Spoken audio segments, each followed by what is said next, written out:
Oh, not too bad. This time when I hit it, light is actually light. I got light all around.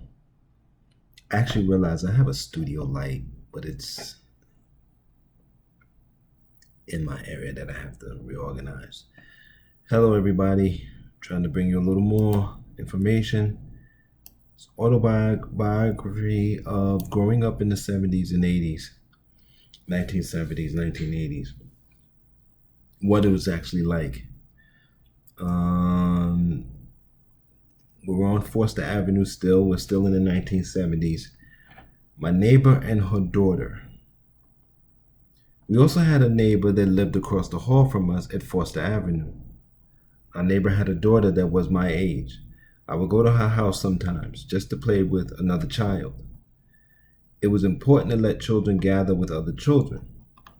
We will see more of this as homeschooling becomes the policy of more counties. I thought parents would do this after 2020, after seeing what their children were going through and after seeing how far behind their children were. I thought more parents would just say, hey man, I just got to homeschool, figure it out. But they sent their children right back into those hellholes. I remember playing with my little friend's Mr. Potato Head, but I do not remember her name. I do not remember her mother's name. My mother died in the 1990s at age 57, so I cannot ask her any questions. I'm sorry that some of my memories are fuzzy. I'm old. Just to give you an idea, I'm 52. When I was a teenager, most of us growing up in Brownsville, Brooklyn, though we wouldn't reach the age of 25. So I'm 27 years older than I thought I would reach. I'm sure that I will be going to the great by and by soon.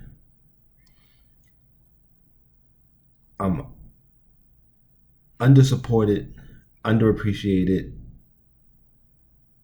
and so human beings can't function like that long. I had fun by myself. I'm also sure that the way I relate to others has a lot to do with my solitary childhood. My sisters joined us from Mississippi, but I was still the only boy in the house when gender meant more than it does today. We are products of our environment.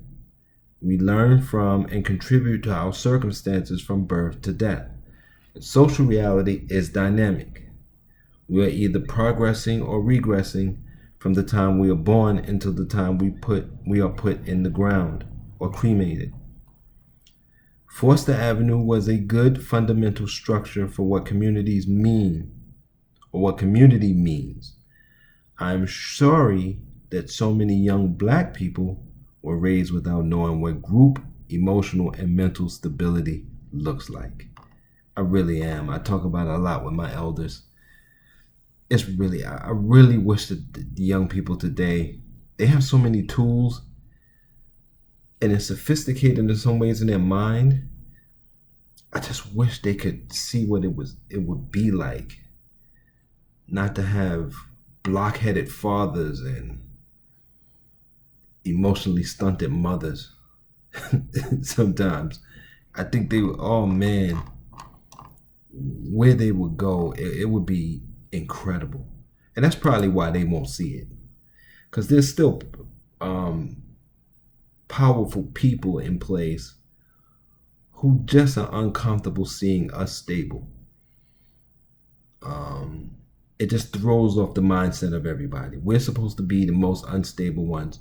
We're supposed to be the ones who live in pathology and create great things out of nothing. We're supposed to be the magical beings that create something out of nothing.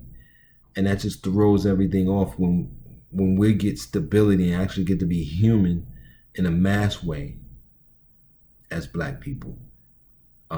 It throws all the other people off psychologically and emotionally. And it's sad that it kind of throws us off emotionally and psychologically. But the Great Reset the button has been tapped, and we are moving into a new age. So it doesn't matter who's ready or not ready. We are moving. And hopefully hearing this can give the younger people some kind of idea or vision of what it was like. Because many of their parents and grandparents won't tell them. I don't think most of the people I talk to my age don't remember what it was like until I start talking. And then it's like, oh yeah, yeah, we used to do that. And it's like, yeah, so why? But I guess we forget we don't do these things anymore, things like community, so we don't feel they're important. But the reason we're suffering and struggling so much is because we don't do them. And so I'm trying to show what it was like and give you all an idea. Next, I'm going to be going into when I lived on Rogers Avenue. A lot of times I go by where I live because we didn't have stable housing until the projects. Then from Rogers Avenue, I'll talk more about when we were in the shelter in Manhattan, and then we go into the projects, and that's where I really became a man there. Horrible, but it reality, and it made me a very staunch realist, and it made me a conceptualist because you had to be. But we'll get into that when I get there. Until next time, this video went way longer than I wanted it to. Take care of yourselves and please be safe. It's savage out here.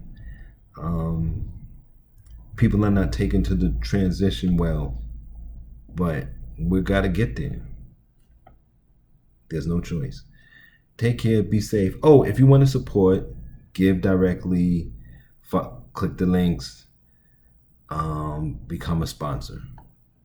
And next time you see me, I might have more light. We'll see. I'm trying to organize this. Later.